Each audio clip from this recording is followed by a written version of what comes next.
So remember that they are changing my voice. So I went overtime the last time. And again, they changed my voice to try to make it so I sound manic and all this stuff. They continually try to feed their narrative. Now, Miss Egan, wasn't that bad of a teacher. Okay, me and her were never really that close. Okay, but she wasn't that bad of a teacher. My older brother actually, thinks she's, thinks she was a good teacher and so on and so forth. Okay, so I don't want to get that confused here. Also, what Holly did was very commendable, right?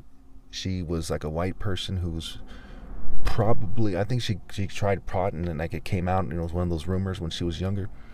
And she probably was from a kind of pagan liberal family. But it was very kind of honorable and decent what she did when she admitted it twice. Okay, and you could hear the shame in her voice the second time. Part of it because the teacher was like working up to it in a way that was like, there was no words for it, right? It was psychology, whether she intended it or not. I think that she was disgusted and she's like, look, I'm going to say it and I don't think it's okay. And I want everyone here to know that this person's a bad person. And I don't know exactly why she did it. I also want you all to consider that maybe both of their brains were hacked. I don't know, because the government has technology. Maybe Holly's brain was hacked and then she ended up taking responsibility for it because she didn't know that her brain was hacked. And so she just said, what was I thinking kind of thing? Because she was like, I think both of us, me and Holly, both thought that Stephanie shouldn't have made a big deal about it.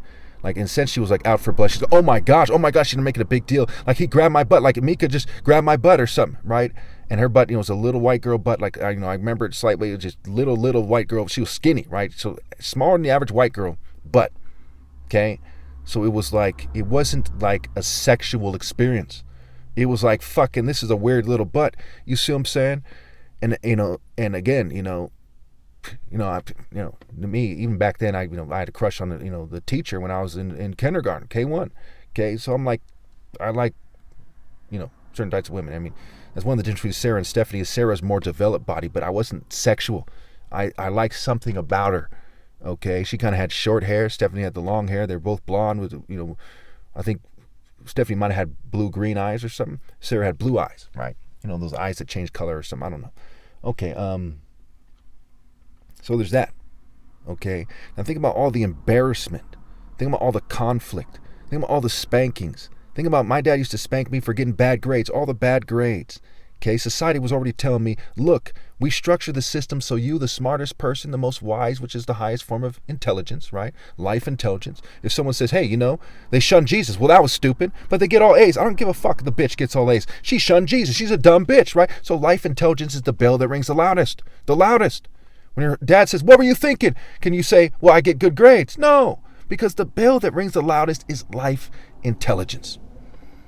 And they structured the school system to not embrace me as a leader, to not make sure that someone like me would get good grades and rise to the position. It was for white people, by white people, for whites, Jews, and LGBT people, by them. And if you don't understand that, look at the Greek systems that it comes from. Look at Latin as a root of English and French and Spanish, and you'll know beyond a reasonable fucking doubt that the history of the education system and the history of Rome and Greece and England and makes it crystal clear that they didn't lift a finger to accommodate people from an oral tradition and people with different ways of thinking.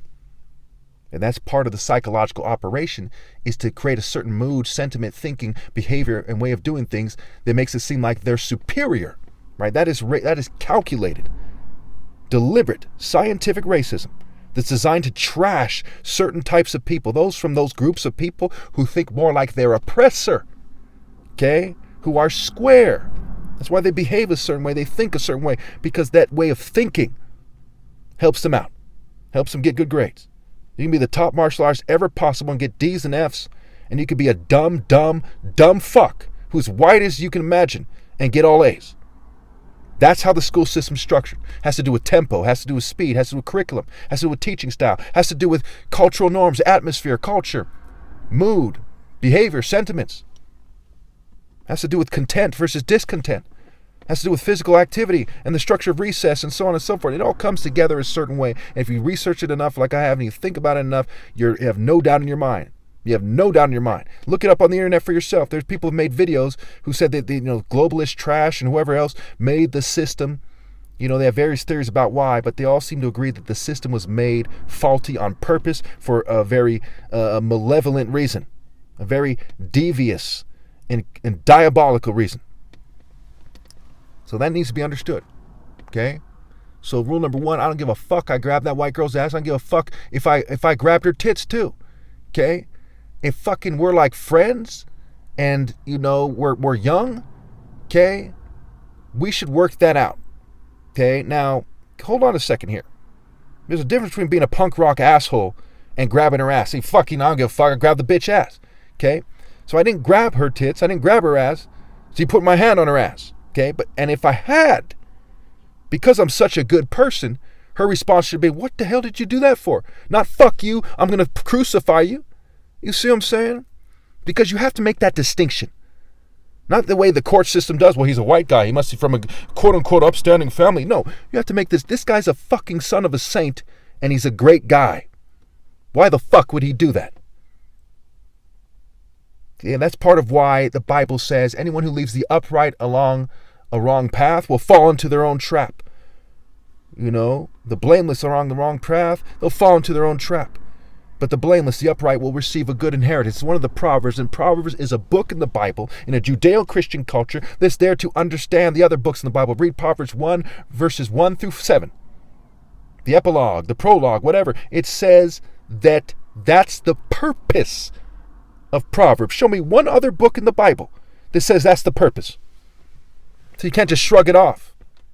You have to make the distinction. Did these white racist dogs and their Jewish allies and their LGBT allies and their military-industrial complex allies lead the most decent of black people on the wrong fucking path to prevent the rise of a black messiah? Did they do that or not? Tell us the truth.